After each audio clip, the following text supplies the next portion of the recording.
오늘 생존에서 생명으로라는 제목으로 함께 말씀 나누겠습니다. 요즘 뉴스를 보면 세계 곳곳 바이러스로 큰 어려움을 겪는 것을 봅니다. 선진국인 줄 알았던 나라들이 바이러스에 의해 의료 시스템이 붕괴되는 것도 보게 됩니다. 이것을 보며 우리는 그동안 쌓아놨던 인간 문명이 정말 아무것도 아닌 것처럼 무너지는 것을 목격하고 있습니다. 몇몇 나라에서는 의료 붕괴가 인간성 붕괴로 이어지는 것을 봅니다. 3월 24일 뉴스에서 한 스페인 양로원을 소개했습니다. 양로원에 있던 노인들에게서 확진자가 나왔는데 직원들이 너무 두려워서 노인들을 모두 버리고 도망을 쳤습니다. 후에 이 사실을 알고 스페인 정부가 사람을 보내 노인들을 구출하는데 경찰로는 사람이 부족해서 특수부대원을 동원합니다. 그 양로원에 들어갔는데 100여 명의 노인 중 10명은 이미 사망했고 시신은 그대로 침대에 있어서 시체 썩는 냄새가 그곳에 가득했고 나머지 살아있는 노인분들도 배고픔과 질병에 그냥 방치되어 있었다고 합니다. 이런 상황은 바이러스가 만드는 겁니까? 사람이 만드는 겁니까? 저는 뉴스를 보면서 그런 묵상을 해보았습니다. 그리고 오늘 말씀을 준비하게 되었습니다. 여러분, 바이러스도 무섭지만 사람이 변하면 정말 무서운 겁니다. 재난으로 질병으로 인한 의료 붕괴도 무섭지만 그로 인해 사람이 인간됨을 잃어버리면 정말 세상이 어둠에 빠지는 걸 봅니다. 이탈리아는 스페인보다 상황이 더 심각하다고 합니다. 확진자가 10만 명을 넘고 사망자는 1만 2천 명을 넘어서고 있답니다. 이런 상황에서 율리안 우르반이라는 한 이탈리아 의사가 쓴 글이 사람들의 마음에 한 줄기 빛을 비춰줍니다. 그는 무신론자였는데 병원에서 한 목사님을 통해 하나님을 믿게 되었고 가장 어두운 악몽 속에 비추인 빛이라는 제목의 글을 써서 많은 사람들에게 전했습니다. 그 내용이 이렇습니다. 율리안이 근무하는 병원에 환자가 너무 많아 사람이 그냥 죽어가기 시작했습니다. 병원에 더 이상 환자 받을 곳이 없어서 그냥 집으로 돌려보내야 하는 상황입니다. 거기다 동료 의사들까지 감염되어 죽게 되고 살아있는 의사들도 어찌할지 못할 상황에 처하자 그에게 큰 두려움이 몰려왔습니다. 그런데 이런 상황에 75세 된 할아버지 목사님 한 분이 그곳에 바이러스에 감염되어 오셨습니다. 이분이 극심한 통증 속에 죽어가면서도 성경을 끼고 병원을 돌며 환자를 돌보고 사람들에게 복음을 전하기 시작합니다.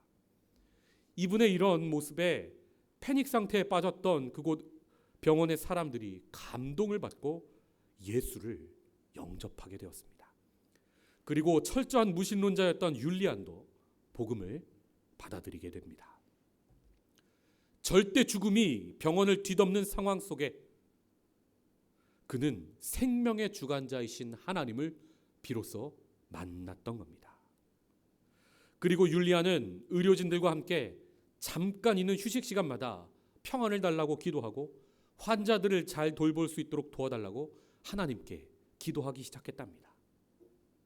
여러분, 목사님 한 분이 죽음 앞에서도 자신이 소유한 진정한 생명을 나누니까 죽음을 두려워하던 사람들에게 그 생명이 전해졌던 겁니다. 의사 율리안이 쓴 글 마지막 부분을 제가 이 시간 그대로 읽겠습니다. 어제 75세의 그 목사님은 돌아가셨습니다. 지금까지 3주 동안 120명이 사망했고 우리 또한 모두 지치고 무너졌지만 그분은 자신의 위중한 상태와 어떻게 도와드릴 수 없는 한계에도 불구하고 우리가 찾지 못했던 평안을 가져다 주었습니다. 그 목사님은 주님 품으로 돌아가셨으며 현재 상황이 계속된다면 아마 우리도 곧 그분의 뒤를 따를 것입니다.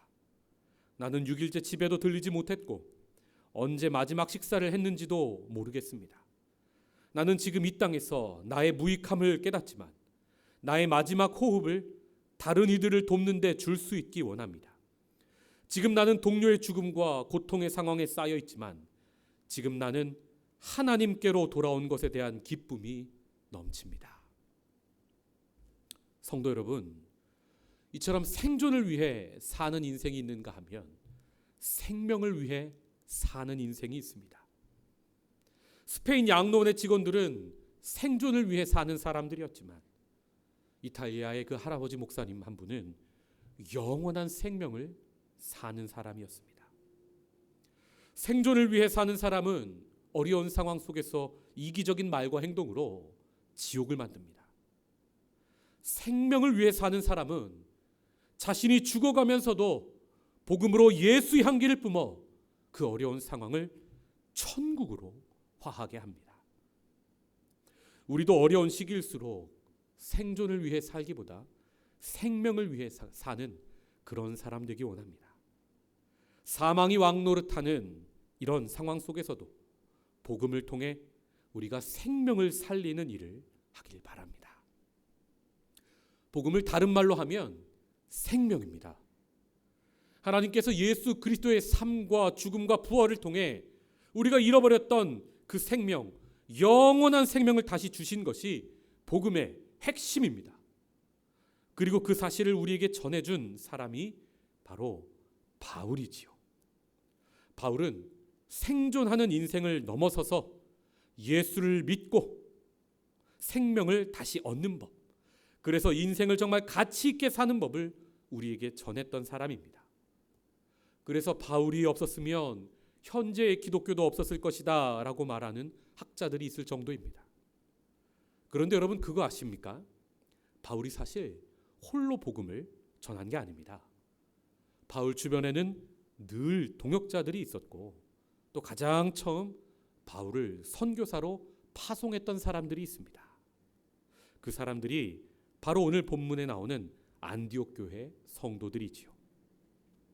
우리가 오늘 본문을 보는 사도행전은 전체 28장으로 구성된 책인데 1장부터 12장까지는 예루살렘 교회가 중심이 되어 예루살렘부터 시작해서 유대와 사마리아까지 복음을 전하는 걸 봅니다. 그리고 13장부터 나머지 28장까지는 안디옥 교회가 중심이 되어 바울 선교팀을 통해 땅 끝까지 생명의 복음을 전하는 이야기가 시작됩니다. 사도행전을 보면 안디옥 교회는 자신들의 생존만을 위해 안주하지 않고 자신들이 얻은 생명의 빛을 어두운 땅 끝까지 전하는 공동체였음을 우리가 깨닫게 됩니다. 특히 이들은 주님의 마음이 어디에 있는지 너무나 잘 알고 그것을 실천했던 사람들입니다. 사도행전 1장 8절의 말씀, 오직 성령이 너희에게 임하시면 너희가 권능을 받고 예루살렘과 온 유대와 사마리아와 땅 끝까지 이르러 내 증인이 되리라 하시니라. 당시에 예루살렘 교회는 먼저 성령을 받고 예루살렘부터 시작해서 사마리아까지는 복음을 잘 전하였는데 어떤 이유에선지 그만 사마리아에서 멈춰섭니다. 그때 성령이 충만해져서 하나님의 마음을 깨닫고 땅 끝까지 복음 들고 가려 했던 공동체가 바로 안디옥 교회였습니다. 예루살렘 교회가 엉덩이가 무거워져 안 움직일 때 하나님 마음 얼마나 답답했을까요? 요즘 젊은 사람들은 이런 상황을 표현할 때 고구마 10개 먹은 것 같다고 말합니다. 이때 하나님의 마음을 시원하게 한 교회가 바로 안디옥 교회 성도들입니다. 이럴 때 사이다 마신다고 이야기합니다. 성경에도 비슷한 말이 있는 걸 봅니다. 잠언 25장 13절의 말씀, 충성된 사자는 그를 보낸 이에게 마치 추수하는 날의 얼음 냉수 같아서 능히 그 주인의 마음을 시원하게 하느니라. 아멘. 어려운 시기에 자기 생존을 넘어 이웃 생명을 살리는 사람들, 너무나 가슴 아프고 답답한 이 시기에 하나님의 마음을 시원케 하는 그런 사람들, 우리는 어떻게 그런 사람들이 될 수 있는지 말씀을 통해 함께 살펴보겠습니다. 본문은 안디옥 교회를 이렇게 소개합니다. 본문 1절의 말씀을 함께 읽겠습니다. 안디옥 교회에 선지자들과 교사들이 있으니 곧 바나바와 니게르라 하는 시므온과 구레네 사람 루기오와 분봉왕 헤롯의 젖동생 마나인과 및 사울이라. 안디옥 교회의 머리된 리더들을 먼저 소개하는데 선지자들과 교사들이라 말합니다. 당시의 선지자는 하나님 마음을 미리 알고 그것을 선포하여 공동체가 나아갈 방향을 정하는 사람들입니다. 또 교사들은 누군가 하면 구약의 말씀을 잘 알아서 왜 예수가 구약에 예언된 메시아인지 가르치는 사람들입니다. 이런 선지자와 교사들로 구성된 안디옥 교회 리더들의 면면을 살펴보면 재미있는 사실을 발견하게 되는데 그 구성원이 매우 다양했다는 겁니다. 먼저 누굽니까? 우리가 잘 아는 바나바의 이름이 언급됩니다. 그는 구브로 출신의 레위인으로 예루살렘 교회가 파송했던 지도자입니다. 두 번째로 니게르라 하는 시몬이 나옵니다.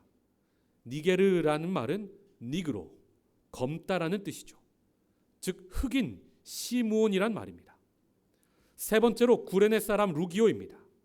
구레네 역시 북아프리카의 리비아 지역에 있는 마을이고 루기오는 로마식으로 루시우스입니다. 즉 아프리카 구레네에서 온 로마 사람 루기오란 뜻입니다. 네 번째로 분봉왕 헤롯의 젖동생 마나인이 나옵니다. 여기서 헤롯은 세례 요한을 목베어 죽였던 그 헤롯 왕입니다. 그 헤롯 왕과 같이 유모의 젖을 먹고 자란 귀족 마나인이란 뜻입니다. 그리고 너무나 중요한 인물인 바울이 마지막에 나오는데 아직 그 이름이 사울로 소개되는 걸 봅니다. 사실 바울은 이름이 사울이었을 때 교회를 핍박하고 성도를 감옥에 가두는 사람이었습니다. 여러분, 리더들의 면면이 다양하다 못해 너무나 다른 걸 봅니다. 여러분, 리더들이 이러면요 교회가 혼돈하고 공허하며 흑암이 깊음 위에 있게 되는 걸 봅니다. 인종이 다르고 문화가 다르고 가치관이 다르면 하나가 되기 정말 어렵다는 말입니다. 그래서 이런 교회들을 대체적으로 보면 교회의 주도권 다툼이 매우 치열하죠. 대표적으로 예루살렘 교회만 보아도 그랬습니다. 유대파와 헬라파 사이에 갈등이 있었습니다. 매일의 구제에 주도권을 당시에 먼저 쥐고 있던 유대파가 비주류였던 헬라파 과부를 쏙 빼놓고 구제합니다. 정말 치사한 일이 벌어진 겁니다. 어른이 아니고 그 안에 아이가 있어서 유치한 싸움을 유대파와 헬라파가 서로 했던 겁니다. 그런데 오늘 본문의 안디옥 성도들은 달랐습니다. 사도행전 11장 25절과 26절의 말씀을 제가 읽겠습니다. 바나바가 사울을 찾으러 다소에 가서 만남에 안디옥에 데리고 와서 둘이 교회에 1년간 모여 있어 큰 무리를 가르쳤고 제자들이 안디옥에서 비로소 그리스도인이라 일컬음을 받게 되었더라. 아멘. 안디옥 교회 성도들은 세상에서 처음으로 그리스도인이라고 불렸던 사람들입니다. 당시에 예루살렘 교회는요 아직 유대교의 한 분파로만 이해되고 있었습니다. 그런데 안디옥 교회는 예수를 믿는 것과 아는 일에 온전히 모두 하나가 되어 비로소 그리스도인으로 불리게 됩니다. 이것은 그들이 유대교를 뛰어넘은 것을 보여주고 동시에 그들이 얼마나 하나가 되었는지를 보여주는 겁니다. 검둥이라 차별받던 흑인도, 고귀한 신분 왕족도, 심지어 교회를 핍박하던 전과자까지 모두 그리스도인이라는 호칭으로 하나가 되었던 겁니다. 안디옥 교회는 유대교에 있던 인종차별과 율법적 혐오, 특히 성직자와 평신도의 계급적 차별을 뛰어넘어 비로소 하나가 되어 그리스도인으로 불린 겁니다. 이처럼 생명 있는 공동체는요 반드시 하나됨이 있습니다. 갈라디아서 3장 28절에 바울은 뭐라 말합니까? 너희는 유대인이나 헬라인이나 종이나 자유인이나 남자나 여자나 다 그리스도 예수 안에서 하나이니라. 아멘. 세상에는 차별과 혐오와 배제가 있지만 교회라는 곳은 하나됨이 있습니다. 교회라는 배가 산으로 가지 않고 생명 구원이라는 목적을 달성할 수 있도록 하나님은 교회를 먼저 하나 되게 하시는 분입니다.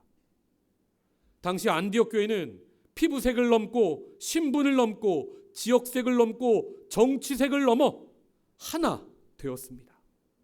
그런 곳이 바로 천국이요 하나님의 나라인 겁니다. 교회가 하나님 나라의 대사관이요 앞으로 임할 천국을 미리 보여주는 곳인데, 이런 하나님의 가치관이 나타나야 하지 않겠습니까?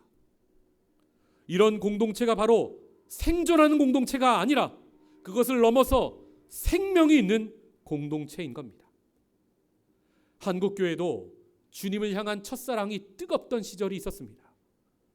목이 터져라 예수가 주신 생명을 전하던 그 시절, 세상은 우리를 예수쟁이라 불렀습니다. 목사든 평신도든 다 그 별명으로 우리는 하나였습니다. 그런 하나됨이 우리에게는 있었습니다. 사실 틈만 나면 예수 이야기하고 전도하니까 세상 사람들이 너무 귀찮다고 붙인 별명인데, 저는 지금 이 별명이 그렇게도 그립습니다. 지금은 세상이 우리를 개독이라고 부르거든요. 맨날 싸운다고, 맨날 분열한다고. 과연 세상 사람들이 보기에 이게 생명이 있는 공동체입니까? 이제 세상 사람들이 예수는 좋아도 교회는 싫답니다. 세상을 치유하기는커녕 요즘은 교회가 치유받아야 합니다. 일부 대형교회 목사들은 자기를 목사로 부르지 말고 당회장이라 부르라 합니다. 이 교회에 부목사가 수십 명인데 내가 쟤네들하고 같이 목사로 불리는 건 격이 떨어진다는 겁니다. 이 얼마나 어이없는 말입니까? 교회 안에 다시 계급이 생기고 차별이 생기고 신분이 생기고 있는 겁니다. 사실 목회자들이 이러니까 공동체가 분열하는 겁니다. 저는 싱가포르에서 생명의 말씀교회 성도들이 다시 예수쟁이로 불리길 소망합니다.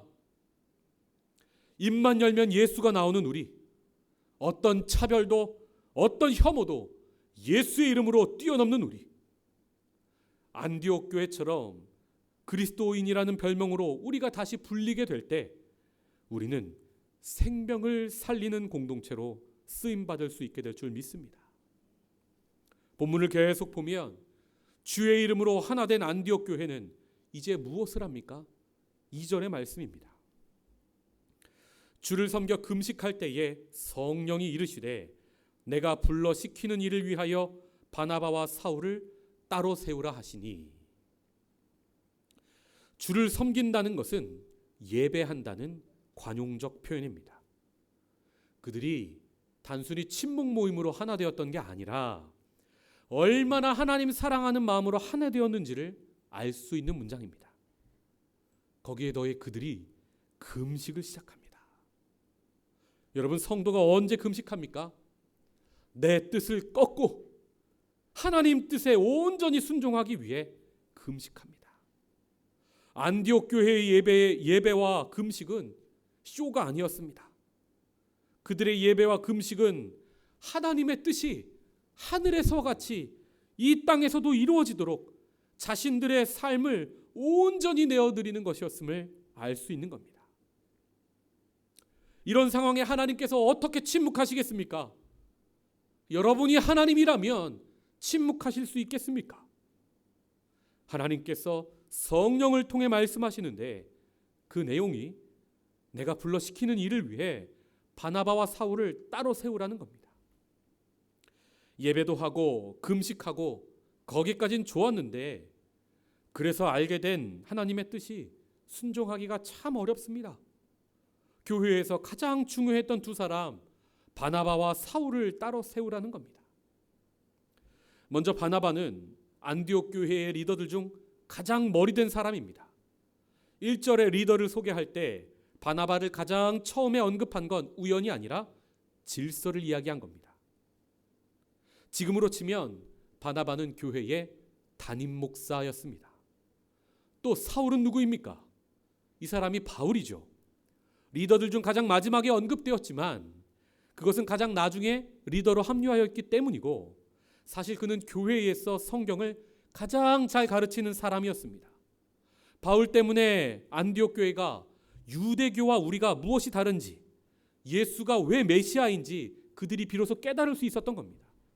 지금으로 치면 교리를 담당하는 조직신학자라고 할 수 있을 겁니다.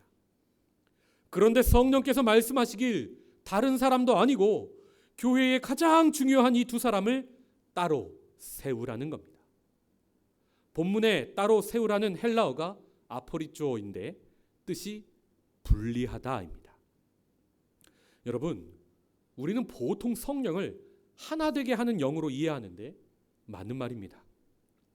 성령은 우리를 예수를 주로 시인하게 하셔서 하나님과 우리가 다시 하나 되게 하시고, 또 그래서 사람과 사람 사이가 다시 하나 되게 하셔서 교회를 세우는 영입니다.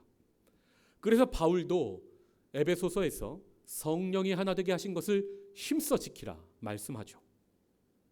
그러나 동시에 성령은 분리하는 영입니다. 성령은 거룩의 영이어서 우리를 죄로부터 분리시키십니다. 그래서 성령 없이는 우리가 죄인인 것을 깨닫지 못합니다. 그래서 성령 없이는 절대 우리가 죄를 회개할 수가 없습니다. 다윗도 밧세바 간음하고 나서 회개할 때 주의 성령을 내게서 거두지 마옵소서 기도하는 걸 봅니다. 이 세상에서 가장 무서운 일은 양심의 화인 맞아서 성령이 떠나고 회개하지 못하는 상태입니다. 더 나아가 성령은 죄 때문이 아니라 사명 때문에 우리를 분리하세요. 성령께서는 그냥 좋은 자리에 있는 우리를 그 자리에서 분리하셔서 사명의 자리로 옮기십니다. 예루살렘 교회를 보면 처음에 그들이 부흥합니다. 그런데 그들이 그 부흥과 좋음에 그만 안주합니다.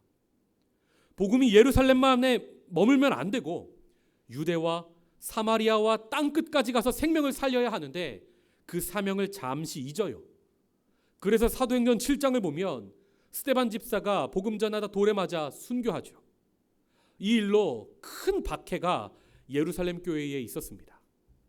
핍박 때문에 예루살렘 교회 성도들이 유대와 사마리아로 피난을 갔는데 거기서 그들이 비로소 복음을 전하며 사명 감당하게 됐던 겁니다.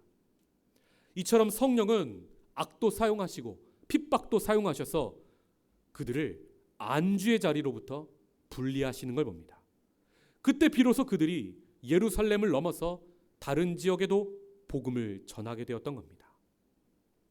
본문의 안디옥 교회는 예루살렘 교회와는 달리 핍박이 없는데도 그들 스스로 예배하며 금식하며 하나님의 뜻을 먼저 구합니다.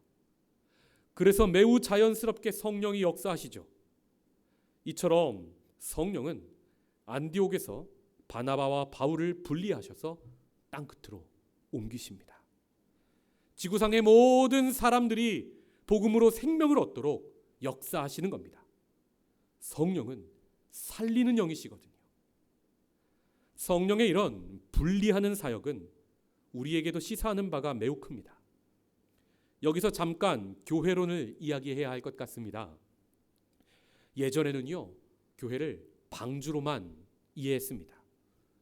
빌리 그레엄 목사님으로 대표되는 이런 구조선 사역, 방주 사역은 교회의 양적 성장에 크게 기여합니다. 그런데 여기에는 한 가지 큰 문제가 있습니다. 교회가 방주면 교회만 살고 교회 밖 세상은 홍수가 와서 그냥 멸망해도 된단 말입니까? 세상은 그냥 멸망당할 거니까 그 중에서 구원받을 사람만 골라서 방주에 태우듯 교회로 데려오면 되는 겁니까?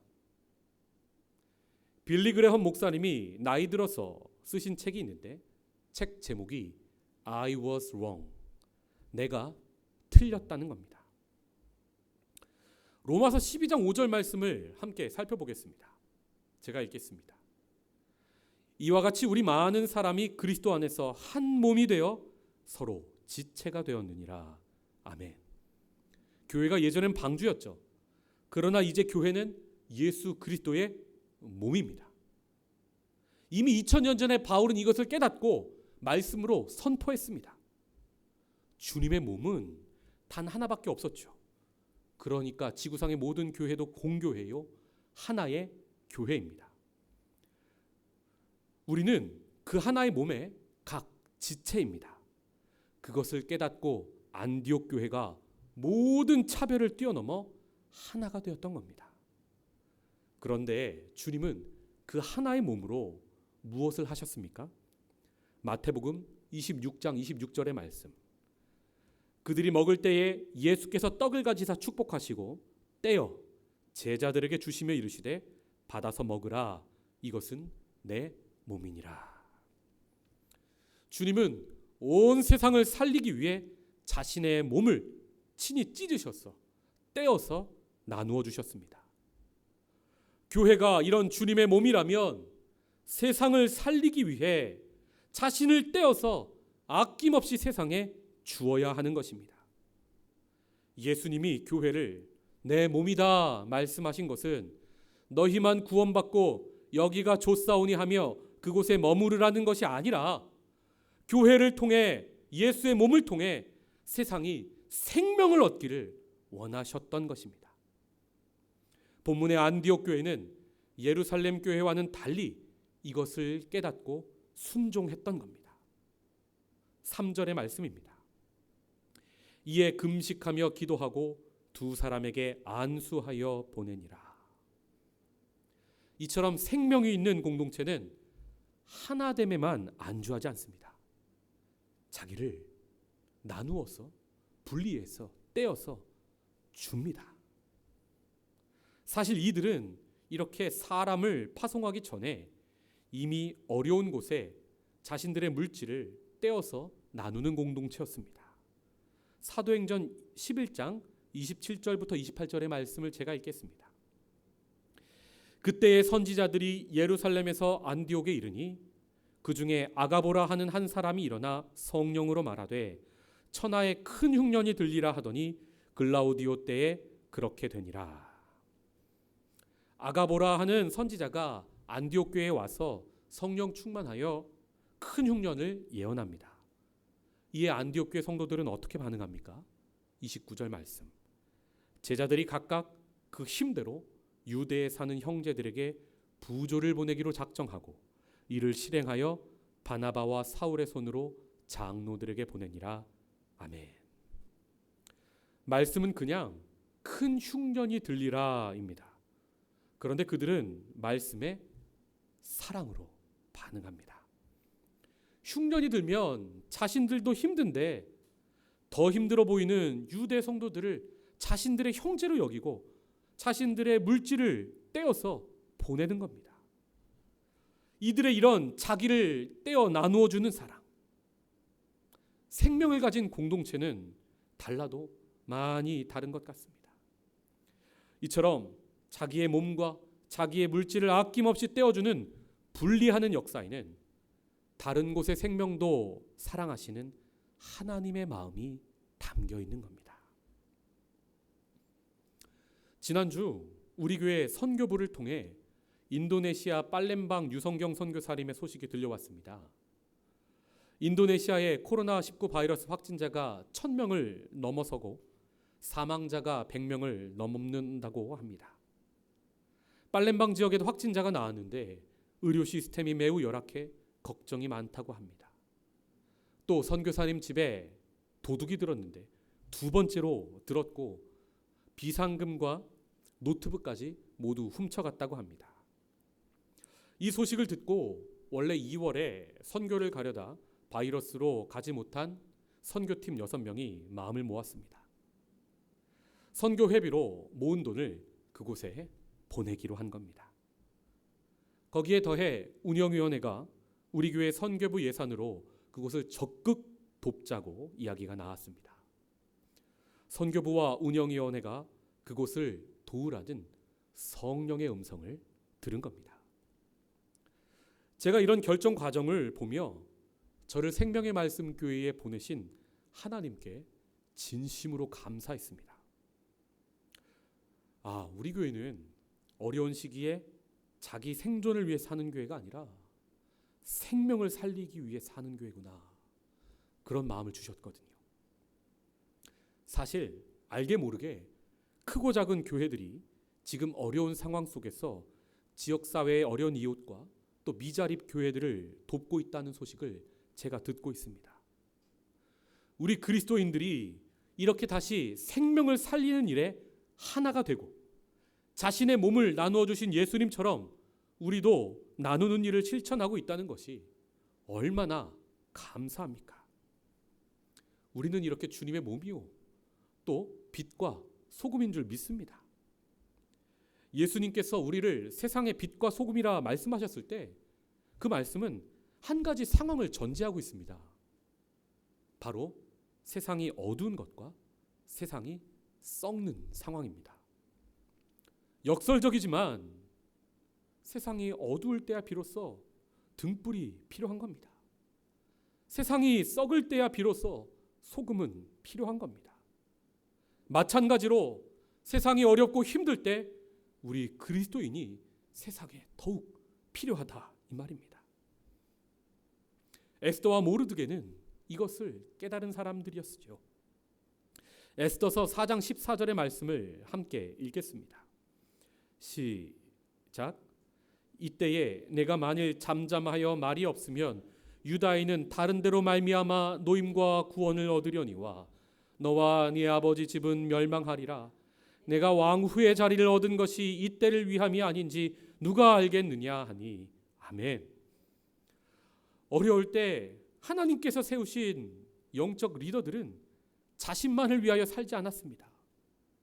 에스더와 모르드게는 하나님께서 에스더를 왕 후의 자리를 에스더에게 주신 것이 민족이 어려울 때 구원을 베풀기 위함임을 알고 금식하고 왕에게 나아갔죠. 그래서 민족을 살립니다. 다니엘도 자신에게 주신 10배의 지혜와 영감이 어두운 시대의 백성에게 길을 비춰주기 위함임을 깨달았습니다. 다니엘서 12장 3절의 말씀을 함께 읽겠습니다. 시작. 지혜 있는 자는 궁창의 빛과 같이 빛날 것이요 많은 사람을 옳은 대로 돌아오게 한 자는 별과 같이 영원토록 빛나리라. 아멘. 그리고 이제는 우리의 차례입니다. 하나님은 이 어려운 시기에 세상을 살리라고, 이웃을 살리라고, 가족을 살리라고 나에게 먼저 영원한 생명인 복음을 전해주신 겁니다. 이 땅에서 우리의 수명은 70이고 강건하면 80이라 모세가 고백했죠. 영원하신 하나님의 눈으로 보면 우리 인생은 찰나의 순간입니다. 우리가 이 짧은 인생을 살고 하나님 앞에 모두 서게 되는데 그때 하나님께서 너는 무엇하며 살고 왔냐고 물으실 겁니다. 여러분, 우리가 그때 하나님 앞에서 무엇라 답변하시겠습니까? 바로 지금이 우리 인생에 다시 없는 기회인 겁니다. 미친 듯이 달리던 설국열차가 멈춰야 비로소 무엇을 위해 달렸는지를 돌아볼 수 있는 겁니다. 우리는 지금까지 무엇을 위해 그리도 바쁘게 살아온 겁니까? 잠시 우리 인생의 목적을 돌아보고 잠시 뒤처진 이웃을 돌아보는 시간을 가집시다. 그래서 우리도 생존에서 생명으로 그 삶의 목적이 변하기 원합니다. 죽음이 코앞으로 다가온 상황에서도 너무나 당당했던 75세 이탈리아의 할아버지 목사님처럼 또 그분을 통해 영원한 생명을 얻고 두려운 상황에서도 평안을 누리며 의사로서 마지막까지 환자를 돌보는 의사 율리안처럼, 그리고 어두운 시대에 땅끝까지 이르러 복음의 등불을 옮겨 세상을 밝혔던 안디옥 교회 성도들처럼 우리 생명의 말씀 교회도 이 어려운 시기에 주변에 평안을 주고 생명을 전해주는 그런 사람들 되기 원합니다. 그 마지막 호흡까지도 하나님께만 붙들려 생명을 살리고 많은 사람을 옳은 대로 돌아오게 하는 그런 인생 되기를 주님의 이름으로 축복합니다. 아멘. 기도하겠습니다.